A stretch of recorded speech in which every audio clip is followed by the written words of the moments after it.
আমরা মসজিদে ইমাম রাখি, মসজিদে খতিব রাখি, মসজিদে আমরা কি রাখি, অন্যান্য কাজ করার জন্য রাখি।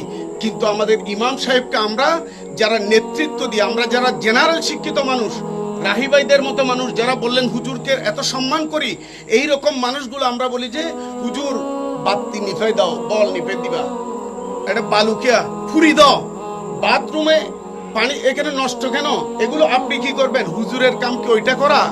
হুজুর আমাদের ইমামের কাজ কি বাথরুম পরিষ্কার করা?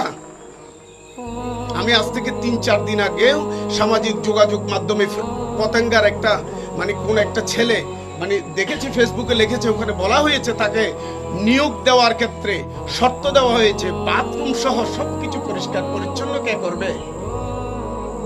পুতুল ভাই, সবকিছু কে করবে? ইমাম করবে। অথচ আমি যখন নিয়ত বাঁধি তখন আমি কি বলি?